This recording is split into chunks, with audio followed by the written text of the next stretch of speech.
yemwe adakhala mlembi wamkulu mu ofesi ya president komanso nduna amene pachizungu amati secretary to the president and cabinet minister kapena kuti SPC amene amagwira ntchito mu nthawi ya utsogoleri uja wa Dr. Lazarus Makikafye Chakwera omwe akudziwika dzina lonena kuti colleen Zamba.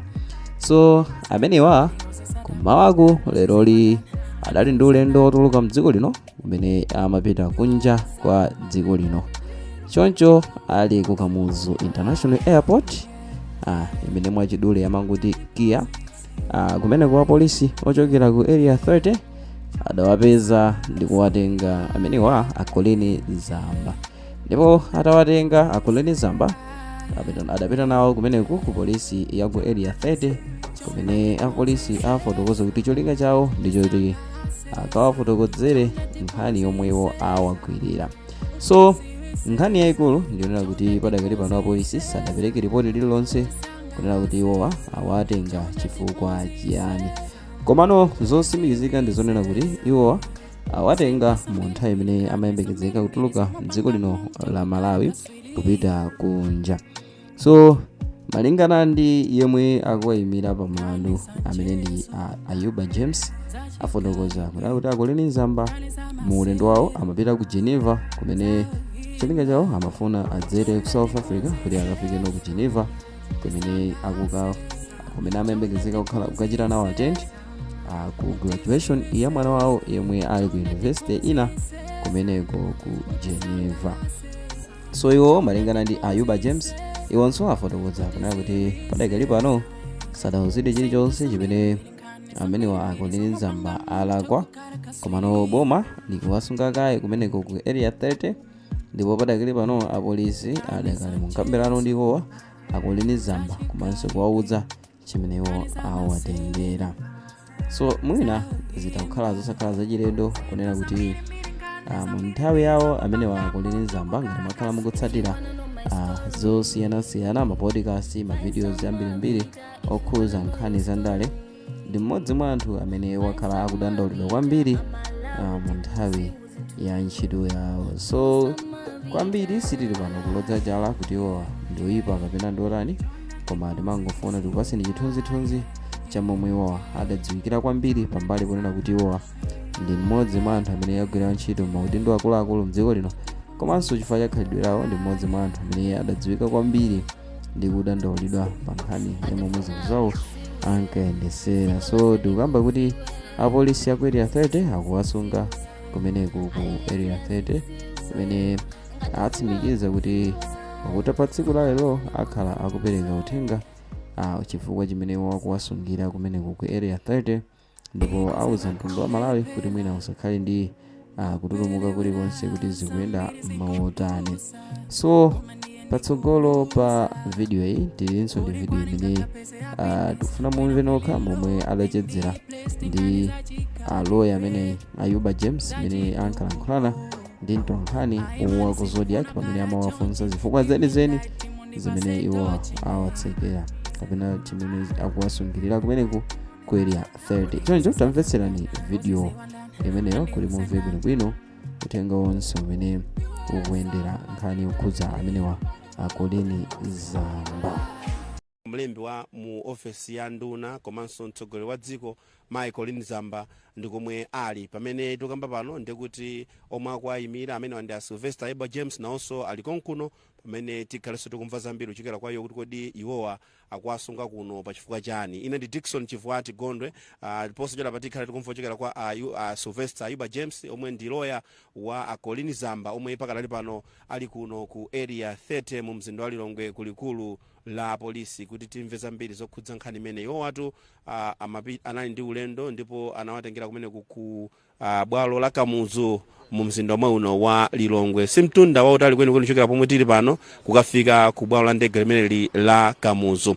ndiye tikhala tikumva kuchokera kwa iwowa chaposa chodapa kuti kodi atifotokozere nkhani yokhudza amene wa colleen zamba ayuba james pamene akhala ndithu akutiuza zambiri zokhudza amene zakhalira makamakanso kuti amene wa awasunge kuno kapena kuti apezeke kuno pa nthawi ino ndiye tikhale tikumva kwa iwowo makamakanso zokhudza nkhani imeneyi imene tafotokozera kwambirira kuja kuti iwowa anali ndithu mlembi mu ofesi ya president komanso nduna ndipo zambiri akuluakulu a polisi akuti akhala kufotokoza zokhudza ndinu imene komano nkhani yake ndiye kuti kodi yemwe akwayimira amene wa Sylvester Ayuba James akuti bwanji makamakanso zamene zakhalira makamakanso kuno ku area 30 pamene tukamba kuti iwowa Colleen Zamba ali kuno ku area 30 tikulandireni pano pa Zodiac Sylvester Ayuba James mawabwino zomwe kwambiri timangofuna tinamva kuchokera kwa inu nkhani yokhudza kubwera kwa Colleen Zamba kuno ku area 30 ngati nkhani zake zikulunjika pati sana fotokoza chilichonse a polisi kuti chuchitika ndi chani koma tingodza kuti ali nawo konkuno kumene ifeso tili kuti timve kuti akwasunga chifukwa chani mwina mukwanitsa kuti akubenthulireni mwina pazina zimene mwina atha kupenekera pa nkhani zimene awatengera kuno sana nene kalikonse ifeso tikudziwaso kalikonse nkhani ndiye kuti awatengera pa bwalo la Kamuzu pamene amafuna anyamuke mdziko muno mwina ulendo wake nalokhudza chani mwinanso kudziwa zimenezi amapita ku graduation ya mwana wawo ku Geneva amene akumaliza school ku university na ndi monga mmene lingapangire kholo lilonse amafuna akakhale nawo pombo umenewo. Briefly in English, tell us more about the detention or the arrest of Madame Colleen Zamba, the former secretary to the president and cabinet. There is nothing more to share except to confirm that she's been detained here at National Police Headquarters. Nothing more because police hasn't disclosed anything about the reasons of the detention or arrest, and we have not. She has not been questioned yet, so we are also led to learn about the reasons of her detention. Have you been told where she was heading to? Yeah, I'm gathering from the family that she was proceeding to Geneva in Switzerland for the graduation of her child. The police are saying they will later issue the charge sheet, maybe as a legal profession, and what has happened today. What would be your take? It's normal that they detain and then charge. So if they say they are going to issue or produce a charge sheet later, I don't find anything strange because that's how the procedure is. They detain and charge the person. Perhaps the only worry for now could be that we are a little bit dragging, but I know they will do that if they intend to do. Thank you so much. You're welcome. That's the voice of Sylvester Ayuba James, lawyer for Madam Colleen Zamba, who was the secretary to the president and cabinet during the MCP regime. Amene ndithu ndi Sylvester Ayuba James amene amafotokozapo zambiri zokhudza kumangidwa kapena kuti kusungidwa kwa Mai Colleen Zamba amene ndithu anali mlembi mu ofesi ya president ndi nduna amene anali pa ulendo opita ndithu kunja kuti ku graduation malinga ndi Ayuba James akuti imene inali graduation ndithu ya mwana wa amene wa Colleen Zamba. Ndi zambiri tikhali kupatsirani koma kuno tili kuno ndithu ndi ku area 30 kulikulu ndithu la polisi kumene ndithu kumachitika ndithu zonse zokhudza mmene ntchito za polisi zimayendera kulikulu lake ndi kunoko ku area 30 kumene ndithu tikufotokoza kuti pakadali panopa Mai Colleen Zamba ali kuno kumene ndithu akuwasunga pamene apolisi akuyembekezekanso kufotokoza za chomwe awamangira kapena kuti kufotokozapo zifukwa zimene zachititsa kuti awauze kuti abwere kuno pamene akhale ndithu akuwafotokozera zokhudza milandu yawo. Ndi tikhale kuwuzani zambiri zokhudza mmene zikhalirenso makamaka za nkhani imeneyi koma kwakulu kwakuti mmene akufotokozera Ayuba James zambiri nawonso akhale ndithu akumva kuchokera kwa apolisi amenewa makamakanso zokhudza milandu kapena kuti zokhudza mene zakhalira kuti mpakana iwowa awatenge tsiku lalero pamene anali ndithu pa ulendo wawo umenewu pa bwalo limene la ndege la Kamuzu. Tikhale ndithu tikumatsatira bwinobwino makamakanso mene zilili za ndondomeko imeneyi yokhudza kumangidwa pano kusungidwa kwa Colleen Zamba yemwe anali ndithu mlembi wankulu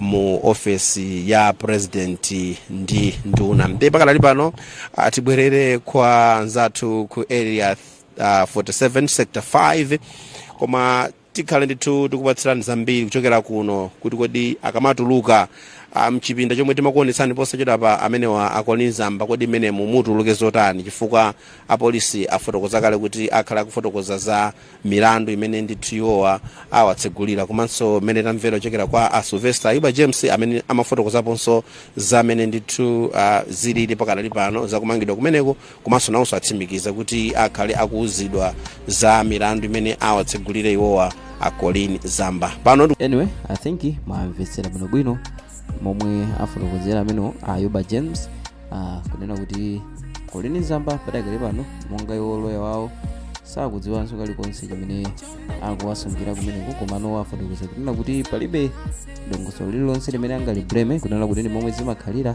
apolisi amayeneka kuti akakutenga akufotokozera chimene walapa. So chonchipa alinawo kayamuka chipinda kena kamene akuwafotokozera zonse zimene zawachitisa kuti awatenge kumene ku Kamuzu International Airport pomwe wadali pa ulendo wawo opita ku Geneva monga takamba kale. So ayo malinga ndi kufotokoza monga afotokoza video afotokoza kuti akungolikira kunena kuti akatsiriza apolisi wakulankhula ndi amenewa a Colleen Zamba yo nditi akhalanso akuuzidwa zifukwa zimene yo akuwasungira kumene ku area 30 ku likulu la polisi kumene ndi mzinda wa Lilongwe. So I think nkhani yonse mukutha na chithunzithunzi komanso mukutha kuyitsata momwe ikuyendera ndipo tikhala tikupasirani malipoti zonse ndi momwe zikhale zikukhalira pa nkhani imeneyi momwe chilichonse chingakhale chikuyendera. Khalani tcheru inuyo mukhale pompo tikhala tikupasirani chilichonse cha momwe zikhale zikuyendera monga takamba kale. So mu video ya mtsiku lero munali ndine Mike Thompson ndipo ngati mwayikonda onse wala kuchita like komanso subscribe kuti tithenso kupatserani ena mwa videos amene tikatokonzerani pa Zamba YouTube channel. Bye.